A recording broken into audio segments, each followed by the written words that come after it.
nanoHUB.org. Online simulation and more for nanotechnology. Okay, welcome to our second summer webinar on using nanoHUB for material science and engineering education. Today we're going to be talking generally about teaching engineering using Jupyter Notebooks. So we have two presenters, so we have Ray from Florida Polytechnic University, and then we have Dave from Ivy Tech Community College. They're going to be sharing a little bit about Jupyter Notebooks. But before we get started, just some housekeeping and just some overview things I wanted to cover. So the first thing is please keep your microphone muted. I will make you muted when they're presenting. If you have a question, you can type it in the chat. And then there will be time for Q&A and discussion at the end. And so for that discussion time, and Q&A, I will unmute all of the participants. And then the other thing is I just want to do a little overview of what is nanoHUB for those of you who are less familiar. So nanoHUB is a site it's the Network for Computational Nanotechnology. It's a site that hosts simulation tools. So researchers can post their simulation tools onto nanoHUB for anyone to use, whether it's other researchers or students. The nice thing is it's free to create an account and use those tools. And the tools that have been posted are all licensed to be available and used for free. And so then the other nice thing, so it's free, the other advantage is that the simulations are run and the visualization is performed on computing resources that are remote. So these simulations aren't running on your own computer, but you only need to use a web browser. So you aren't having to download and install lots of different packages, but you can use these things quite easily once they're created by researchers on nanoHUB. Or teachers as well. And so then the other thing that you should know is that nanoHUB is a repository for teaching resources. There's all sorts of other information, but they have teaching resources, including some demonstration videos, examples of simulation projects, and course activities. So these are places where you can go look for teaching resources. It also is nice if you're an instructor who wants to share some of the work that you've done with other instructors, because you can share it there on nanoHUB. You'll get a fixed web address. And then the other thing that's really nice when you're going up for tenure or things like that is you get metrics on the unique numbers of views. Or if you're sharing resources related to a grant, then you can say how many unique viewers have looked at your resources. So that's what nanoHUB is. It has all of these great simulation tools, but then it has some other things that are useful for material science instructors as well. I do encourage you, and I'll be sending out an email at the end, and I'll remind you at the end, but to join other educators on nanoHUB, there's two groups that you can join. One of them, the public information on material science and engineering tools, where we just have worked on collecting some of these useful tools, is the materials group, the top one. There also is an instructor-only sharing page that was developed sort of at the end of March, just for people to share, quizzes, multiple choice questions, things like that. So that's the MSc Instructional Exchange group. You have to be an instructor to join that one, but you can request permission and can join both. So that is just some of the tools that are on nanoHUB. I think that's my last slide. Yes, so that's my last slide. So we're going to let Ray share about just some information about Jupyter Notebooks in general and why these are useful. So thank you, Susan, for the introduction. My name is Ray Sanchez-Arias. I'm an assistant professor of data science and business analytics at Florida Polytechnic University. I'm trained as a mathematician and also as a computational scientist. And for the past 4 years, I've been involved in data science education. If you want to reach out later today, you can also find my website, reisanar.com, and there's plenty of links there to get in touch. So as mentioned, I will be mostly trying to introduce why using Jupyter Notebooks for your different courses and how to perhaps incorporate some of those in your different classes. So first, what is a Jupyter Notebook? Well, a Jupyter Notebook is simply an open source web application to create and share documents with three main components. One is that you can see live code, you can see visualizations and output of the execution of different parts of the code, and also you can include narrative text. The additional thing is that Jupyter Notebooks are useful for data analysis, numerical simulation, statistical modeling, data visualization, machine learning, and much more in science and engineering.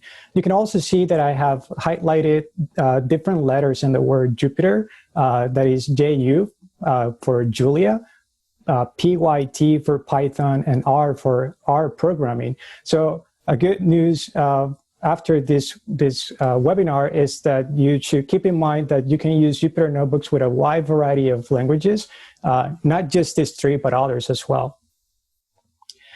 nanoHUB actually has a Jupyter Notebook tool already for you to launch on a web browser. And what I'm showing in this video is basically how you can easily interact with pieces of code, with the output of that code, and have a very nice document that people can read, people can modify, and students can quickly see the output of any type of code that you're running. This particular notebook actually includes R programming, and all I'm doing is trying to solve an optimization problem using one of the built-in functions in R. If you want to find the Jupyter Notebook on nanoHUB, you can use the search bar or go to the website that is linked on the top of this slide. So teaching with Jupyter Notebooks, or at least what are some of the things that encourage me to incorporate notebooks in general. The first one is that you want to aim for and also promote reproducibility. So many times we are teaching classes that include some sort of programming, and students have to sometimes copy the code under a particular programming IDE and then paste that on a Word document to prepare a final report. It turns out that if you incorporate Jupyter Notebooks, all of that is self-contained in one single document. Additionally, you can use some of these notebooks in class demos so that students can follow along as you're teaching any type of material, and also as homework assignments.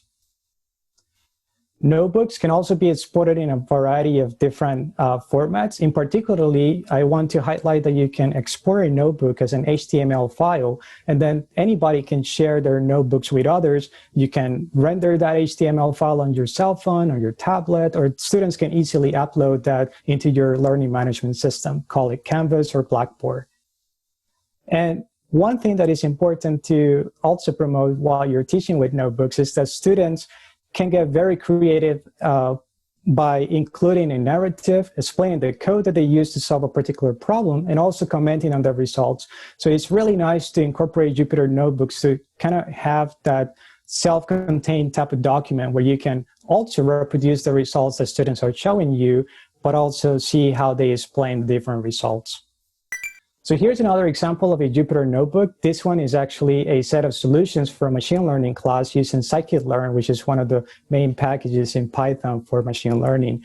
As you can see, the title of this notebook is Homework 2 Solutions. And what I'm doing now is navigating through the file menu and downloading that as an HTML file.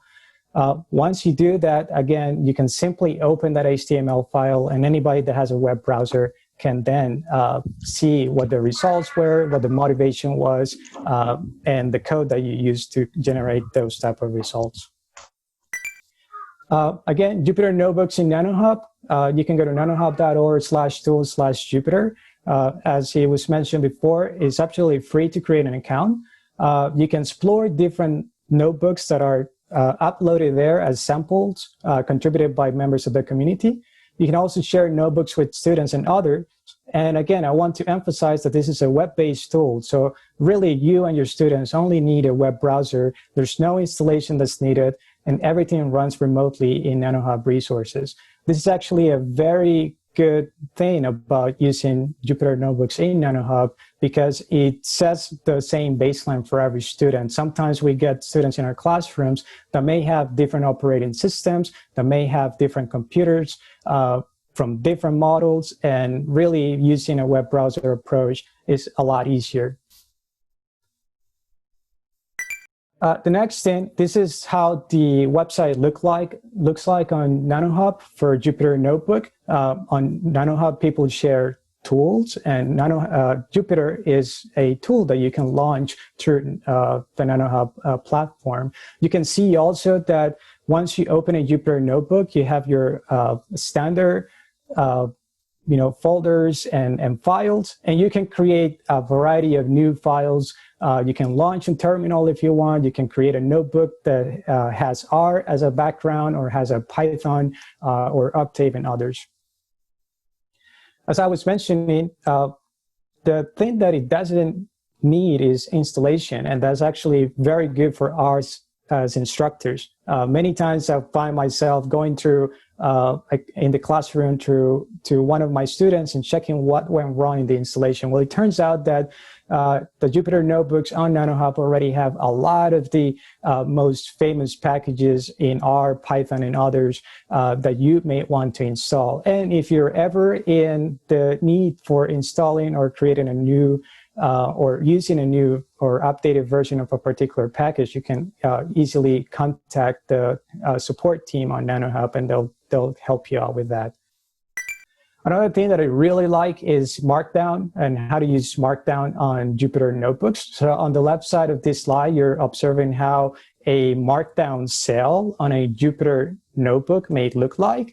And on the right side, you're seeing how that is actually rendered. So those of you on the audience that maybe use LaTeX for your equation typesetting, you can actually use that as well on a Markdown document and therefore on your Jupyter Notebook, and things will be rendered as you are expecting them to be rendered. You can also include links, and something that I have found very good from students is that once they start learning how to use Markdown to the higher extent, they get very creative on how to present their reports.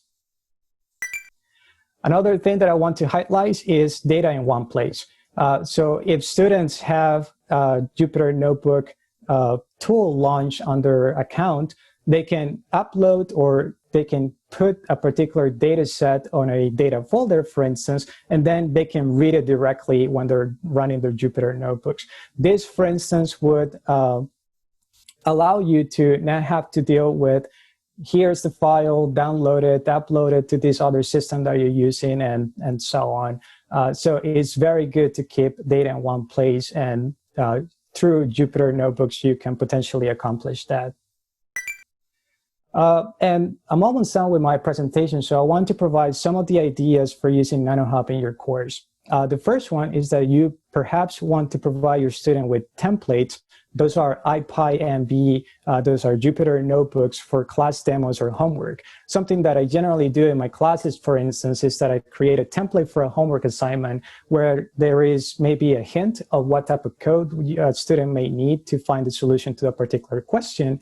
And that way, students can use a template that is formatted as you are expecting it, and then they can submit their HTML document on their learning management system. Another thing that you may be able to do is to create an actual group within nanoHUB for your course. If you do this, you may use the nanoHUB tools to make use of a discussion forum, to make announcements, to maintain a wiki page, and also for easy file sharing. Finally, you can also share and develop your own tool with and for your students to explore different topics of your class, and in this way, test different implementations. And as I mentioned, if you are going to develop a tool and you need some help with setting up your Jupyter Notebook or working with version control and whatnot, you can always reach out to the support team on nanoHUB. They're super helpful, and they really helped us out earlier this summer with one of our students to provide a tool for anybody to use on nanoHUB on optimization and data analysis. Just to give you an idea how this looks, this is my nanoHUB profile. I am highlighting how to create a new group. You can see that you can have a group ID, a private description, and control the membership of who can join that group. So it would be maybe a good idea to create one of those for your particular course.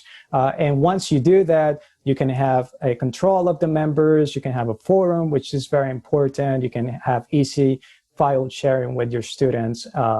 And it's probably a good tool to use to have everybody on the same page for any type of class that you're thinking in which you want to incorporate Jupyter Notebooks. I believe that's the end of my part of this webinar, and I think we'll stick around for any other questions and discussion towards the end of this webinar. Thank you. Thank you. Next, we'll have David Ely from, I forgot to write it down, Ivy Tech Community College. Okay, thank you very much. So what I'm going to do is sort of go through what the tools are that we've started developing, kind of give the motivation behind it, and then I'll jump in and actually show you some of what we've done and go from there. So the tool that we've been working on is called Illustrated Mathematical Concepts with Practical Applications, and Heiji Kwan is my student. She has done a tremendous amount of the work behind this, and I'm going to show you some of what she's done and some of what I've done as well. So by way of motivation, the tool that we are developing is really in response to some observations that I have seen and that other professors around the country that I've talked to have also seen, where it's very common to get students come into the classroom, engineering students. They've been through a variety of math classes and they understand how to do certain things, such as take a derivative. It's very straightforward, very easy. You tell them to take an integral, they can take an integral. But when you ask them something like, why do you take the first derivative and set it equal to 0 and solve for the roots in order to get the local mins and local maxes, they can't tell me. And so the motivation then is to develop some graphical tools so that students begin to really get a fundamental understanding of the concepts, not just how to do it. And so the three objectives then that we have are to graphically illustrate the critical mathematical concepts, but then also to bridge these concepts with key practical applications. That is something else that I've observed, that many times engineering students struggle to really understand the mathematics if they can't tie it to something that they have some intuition about already. And then finally, to engage them in interactive multi-step activities. So the basic approach that we are following is to start out with a key concept. So here I have the idea of a derivative, and Heiji's developed this. So she starts out with this key concept here, explaining what the derivative is, and then providing a graphical interactive output over here. So students can actually say, change the value of h, and they can then see the impact that when you shrink h to 0, that this secant line will eventually collapse onto the tangent line, and they can see that happen, and then they can understand that the slope of the tangent line is actually the value of the derivative at that point. And that helps them to begin to piece together, oh, that's why when you set the derivative equal to 0, that will correspond to a local min or a local max, right? Because the tangent line will be flat, sitting on top of or at the bottom of that local min or max. We follow that up with an application, in this case, a very straightforward kinematics application, looking at position as a function of or looking at the velocity as a function of position with respect to time. And showing that, again, how the derivative, we can have an average velocity over some finite delta t, and as we shrink that delta t to 0, then we're going to end up with the derivative of that function and get the instantaneous velocity at that time. And the next step is to go through some activities. So here we actually have some questions that we're asking of the students, and students then select their answers. So they have these two options in this case. And if the student selects the incorrect answer, they're told that they're wrong, but in addition to that, they're given some information that helps nudge them in the correct direction of where they should be going, why it's wrong. Now, in the case of a true-false answer, it's obvious, right? If you get it wrong, then, well, it must be the other one. But if you have something that's where you have multiple options, same thing. Here, they've selected the correct answer, but if they selected the wrong answer, they'll be provided some information as to why that was wrong to help them go back and review and then lead them in the direction of the correct answer. Lastly, is we want them actually interacting with the code itself. And once they get through the key concept and the application and the activities, it's been my experience that frequently actually coding it and actually interacting with code helps to further solidify the understanding of what they're doing. And so they're given some codes to actually modify and in order to address specific, in order to further solidify the concepts that they have been working through. So that's the end of my slideshow. And what I'm going to do now is transition over to nanoHUB and show you some examples. So here I am at the, there we get the pictures out of the way, here we go. Here I'm actually at the nanoHUB website. Do you see the website? Okay, good.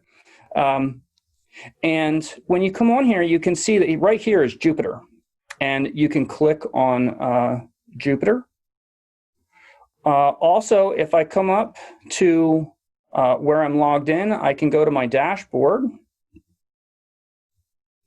and this will take you to the dashboard. And if I go over here to My Tools, select All Tools, I can just start typing in the name of the tool. In my case, it's Illustrated Mathematical Concepts, and then I can launch that directly. And that will take you to this page here. You can see here that our what I have shown here is everything that we have done so far, as well as a handful of topics where we're going. And we're going to be updating this actually with some additional information, such as when you can expect to see some of these other things done. A lot of these, for example, the multiple integrals series, Taylor series, a lot of this there's a lot of work been done already, but it's not published quite yet. So if we take, I already showed you the derivatives, a little bit of the derivatives there's a lot more than what I showed you in the PowerPoint, but I'm going to click on the single integral since you've already seen some of that, the derivatives that is. And here's an example. So as Ray showed, you have these different cells, and we can run through the cells. Here, the first cell that we have are simply libraries that are needed for the rest of the notebook. And we start out describing a definite integral. Students would likely have already seen this in a calculus class if they've already started taking a class, and going through and explaining the concept behind the Riemann sum. Now, the next step is to actually run some code. And if I run this, here we can see the curve that we're integrating And we can see the Riemann sum, the different areas that we're adding up. And we have 5 rectangles that we're adding up. And over here, the student can see that the sum of those rectangles is 33, whereas the area is actually 33.33. And they can then vary the number of cells. So if I increase this, they can see that, well, my sum is now up to 3.23. So by increasing the number of cells, I am getting closer to the actual area. And as I continue to vary that up, at some point, I will see that I'm getting much closer. And at some point, they will see the breakpoint at which the Riemann sum actually matches the area to 2 decimal places. And of course, as they increase it, it will actually get more and more accurate. And they can interact with the content in this way. So this then proceeds to go on to explain this further. And so we have some explanation of what's going on beforehand, and then we have explanation of what has just been visualized. In the next section, this is expanded to the idea of an indefinite integral. And again, they're provided with some interactive code where they can see the function and the integral of that function. And they can vary the constant here. So you can see that as I vary the constant, the derivative doesn't change. This has no impact on the derivative, and they begin to get an understanding of why it is that we have to add that constant on when we integrate. And then again, further explanation of that. And we now bring it to the idea of why is it that we take the indefinite, or when we take the definite integral, we take the difference between the integrand as evaluated here and here. So I will run this. And here, students can vary A and B as they wish. And they can now see that, well, if you take the area under the curve at B, and you take the area under the curve at A, and you subtract that area between 0 and A off of this, then you're left with this remaining area. And so we have the area under the curve and why the integral works in that way. And then finally, we have a kinematics application where we are drawing directly from the kinematics that they've already seen in the derivative module. And we now go the opposite direction. We start out with acceleration. Students see that they have a constant acceleration, and they can integrate that. And of course, if we integrate it, they know that we have to tack this constant on. But what is that constant? Well, in this case, the constant is going to be the initial velocity. So as they vary now the initial velocity, they can see how that changes their function based on what their initial velocity is. And proceeding, they go on to the next. And this is then extended to position by integrating once again. And I'm not going to go through all of this since this is not intended to be a kinematics lesson for you, but you can begin to see how they are bridging the concept of integration, the concept of every integral has a constant added onto it, and what that means physically in a physical application. This is followed then, as I showed in the PowerPoint slides, by an example problem set. So they go through these problems, and they can go through here and select the different answers. And if they select the wrong answer or the correct answer, they'll be going through this. Now, this one didn't actually give any output as the derivative module does, but we will be adding that in. and they have further problems until we get down, and then at the end, we have some additional resources that the students can use. So that's this is the basic idea behind it. See, where are we at time-wise? Then these are Python notebooks, and also to show you a different language, as Ray indicated, there's a lot of different notebooks available out there. So here's one. I'll click on the Gaussian distribution. Here we start out with what the Gaussian, what the notebook's going to cover, and it tells you that this assumes that you understand probability density. So students can know that they should review probability density first by clicking this link and reviewing that first if they are not familiar with that. And again, we go through, we have explanations of what is going on, followed by code that is run. And they can see, okay, well, we introduce them to the standard normal distribution and what the different percentages of values are found within the various distances in terms of the standard deviation. So they begin to get a handle on what the standard deviation mean as well. And we continue to go through this. So this example, I'm not going to go through the entire example. I'll point out here, here's an example of a code where students are encouraged to actually go into the code itself and modify it and see how that changes the output. And they're provided some hints in the comments in the code, and then they will modify this code to get the results that they are asked to obtain.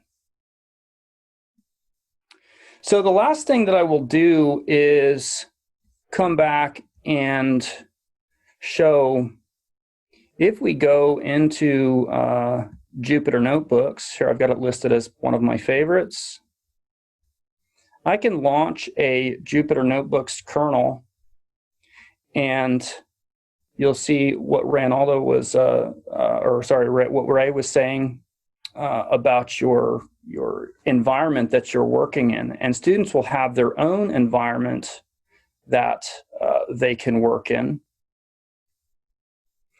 And here is our project. But if you wanted to, students wanted to play with something, you can always just click New, and you can open any one of these program-based notebooks. So if you're going to do a Python notebook, Python 2, Python 3, and so forth, or Octave, or R, I can select that, and I can begin to build my notebook up. So my first module is likely going to be a markdown, and this is what Ray was showing, that you can then put in your various headings. And I can execute this, a space there, right?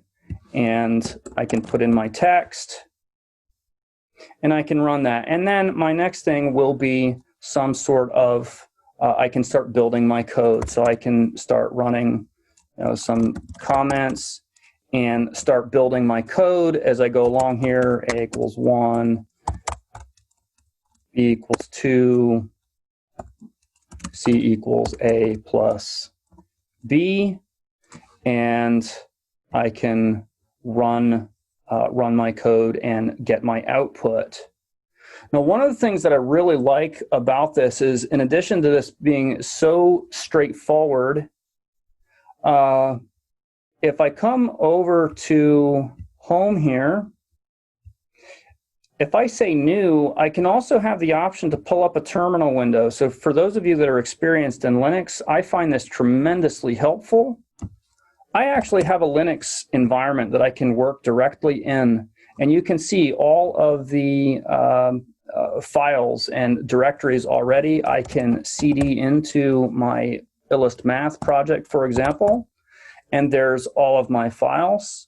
If I've modified a file, I can go, I'm going to use the Git to repository tool to, let's say, git add Illust Math Gaussian if I've made something, and I can add that followed by a commit operation, and then followed by a git push operation. And in this way, I'm able to work with other developers. So in this case, my student Heiji Kwan is a developer on here. So she and I have a repository. We're both working simultaneously, and then we can push and pull our changes that each of us are committing, and work very well together in this way. It's a very powerful development environment. I think that's about all I have time for, so I will thank you for your attention and turn it back to Susan. Thank you. So you can see these notebooks can be very useful for education. So what we have two students who are going to briefly share what they've developed this summer before we get into our Q&A session. So our first one is going to be John. So my name's John Nykiel. I'm going into my senior year at Ohio State University studying material science and applied physics. This summer I worked in the SCALE program with fellow undergraduate Anna Leichte. And then Zachary McClure was the graduate mentor for us under Dr. Alejandra Strachan. Zach and Strachan are at Purdue. So yeah, this summer I worked for the SCALE program, which essentially tries to improve the way that homework is done at Purdue. So before, the first year engineering homework assignments where they teach MATLAB were kind of confusing. You had to download PDFs, you had to download data to import, put it all in MATLAB, export it all in a PDF at the end. And Jupyter just solves all of that in a single notebook. So we got special permission to run MATLAB kernels in Jupyter on nanoHUB. And then we created some notebooks that accomplish the same learning objectives as the previous homework assignments, but do so in a Jupyter notebook that's a lot easier for students to use. So if you don't mind going to the next slide. We created 6 problem sets, all with different themes in a field called radiation hardening, but that's not really relevant here. We accomplished each learning objective shown above, things like axis scaling, repetition structures, nonlinear regression, and we did this all in MATLAB on Jupyter Notebooks. And the nice thing about this is that students can access it from a single link. They can do it on any browser. It's very easy to print, it's easy to do. It's just really nice. You can also integrate Python if you want to do more machine learning into the MATLAB notebooks, and then you can mix different languages together in Jupyter, which is really nice. I don't want to take up too much time. It's about all that I have. Thank you. And like I said, I'll post the link into the chat so people can see that. Then next we have Cindy. Hello, my name is Cindy Nguyen. I'm a senior undergrad data science student at Florida Polytechnic University. I worked with my professor and mentor, Dr. Sanchez-Arias, this summer in developing a Jupyter notebook, and we utilized R to accomplish this. And so briefly, this shows my poster of the project. The title is Practical Interactive Printing Tools for Scientific Computing and Data Analysis Using R. And so the notebooks that we created focused on 2 topics, root finding and optimization. And from what Dr. Ely and Dr. Sanchez showed earlier, how the notebooks worked, I will be talking about some of the things that we used in this notebook. So for this example, we modified a function called Nguyen-Rafson, which is one of the methods in root finding, where you take a function and you input it into this code, and it will output the root, or like the 0 of that function. So for example here, what we made some modifications to it was that originally the user had to provide the function and its first derivative in order for the code to work. And the modification that we made is that we, as shown here, we calculate the derivative for the user. And so all they would have to do is input the function string. We take the parse function to turn that into an expression, use the derivative function here in R to calculate the derivative, and it will output the same way as shown. And so this is what the output would look like, where you input the function, give it an initial point to find where that root value is, and it will give you the answer here. And one of the applications that we utilized Newton-Raphson with is this power cable function. And this is some things that students can utilize as like a homework problem, or any problem that they have in their engineering classes, where you're given a function here, and all you have to do is set that equal to 0, which I showed in this picture below, and give it a initial point. So we're trying to find the length of this power cable in between these two towers, and each of the tower has a distance of 100 meters total. So we know that the minimum of this power cable should be greater than 100, so that's where I set the initial point to. And when you run it into this NCN Newton-Raphson function, it will give you that the length of this power cable is 126 meters long. So there's a lot of things within the notebook that that we show how these methods can be applied to real-world applications. Yeah, and that's all I had for today. Thank you. We're going to move into a time of Q&A and discussion. So if anyone has a question for the, I'll work on sharing my screen. There we go. For any of the presenters, you can either unmute yourself or raise your hand. Tim Chambers. Hi, yeah, I had a question for John. I'm considering moving from MATLAB to Python for the lab class that I teach, and I was just curious to hear a little more about your experience with students using MATLAB versus using Python and what they found better or different, between the two options. Sure. I don't know too much about how students rank the two options. I know that MATLAB is required in a lot of courses for first-year engineering students just because it is so common in industry. But as a student, I like using Python better, if that means anything. In Jupyter, it's made for Python, so there are certain things you can't do in MATLAB just because we have to run an older version of MATLAB in Jupyter. But you can integrate both, and they're kind of comparable, so I'd imagine students wouldn't have too much trouble going between them. Hopefully that helps. We have a related question in the chat. I'll go back to some of the other ones. But what's the advantage of using something like Jupyter Notebooks compared to, MATLAB now has their live scripts function? You or any of the others who might know. I'll make one comment. One of the things that it's web-based and it's free. So as long as a student has a web browser and a decent internet connection, they can use the tool. When I'm teaching MATLAB, students either have to be coming into the lab to use it, or they have to have purchased their own copy. And this gets around some of that. And that's critical, at least in the community college environment, where we have many students that don't necessarily have the financial resources to just purchase whatever they need to run that stuff. My opinion is the same. Even if your students have a MATLAB license provided by the university, using Jupyter Notebooks can make it more broadly shared with others that may not have a license. You don't run specifically MATLAB on a Jupyter Notebook, but you run Octave, which is like the free clone version of MATLAB.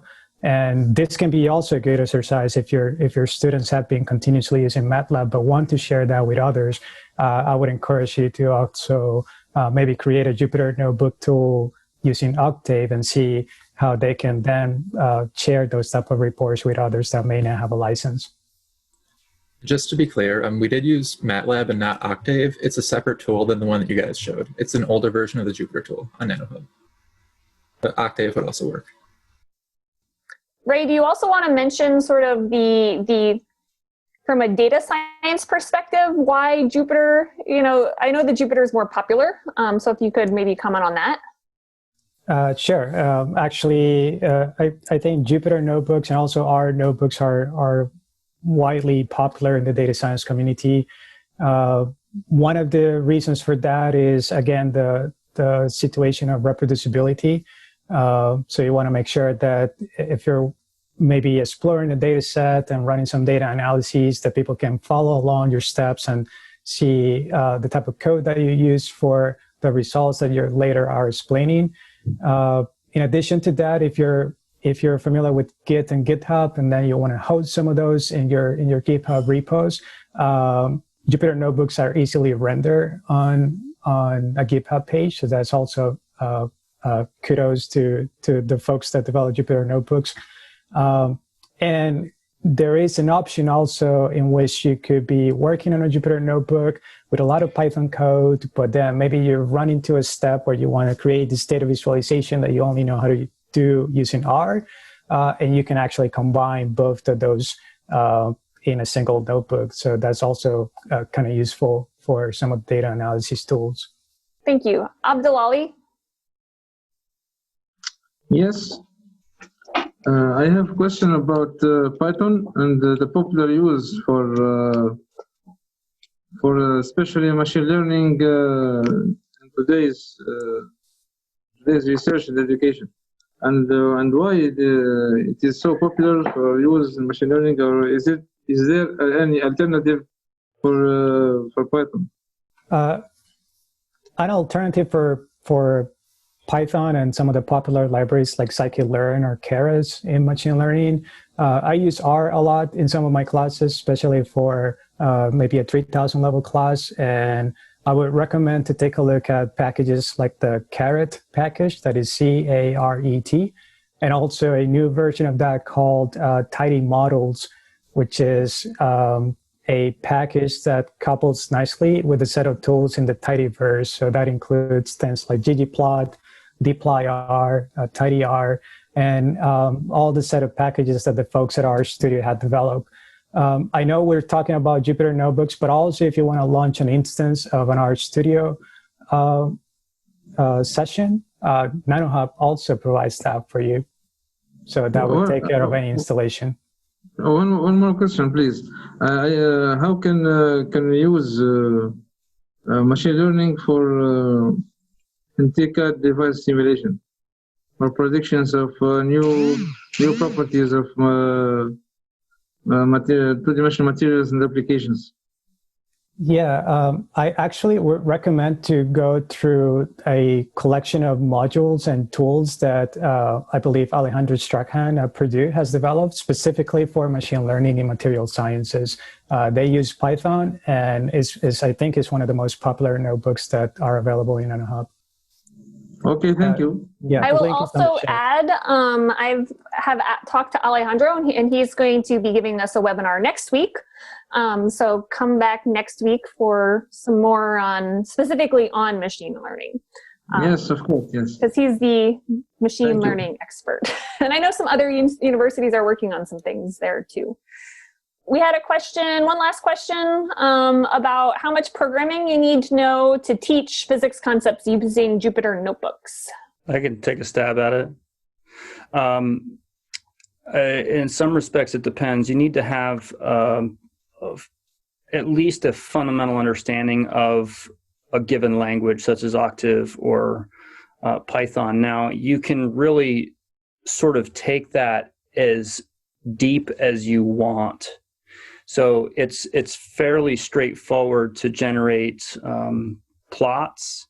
If you want to develop interactive plots with widgets, that becomes a little bit, you need a little bit more knowledge, programming background and knowledge. My student Heiji actually worked on a three-dimensional plot with multiple sliders. I didn't show that, but that will be coming. And some of that requires a lot of code that you don't necessarily want to show in the Jupyter Notebook because it would clutter it. And so she's actually written separate files that are actually running in the background, and those files are being called by the notebook and then run.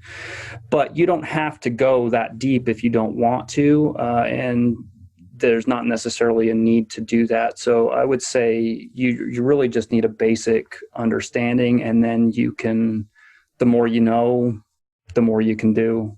Yeah, I think I agree with that as well. And again, maybe by incorporating Jupyter Notebooks where you can show the student perhaps a template that includes, the set of equations for the particular topic in physics, and the type of code that may be needed for solving a particular example, then they can take that into a homework problem or into a project, and it reduces, just sharing just a script with a bunch of code and they don't know where to start, or there's not enough comments on the code or explanation of what the code produces.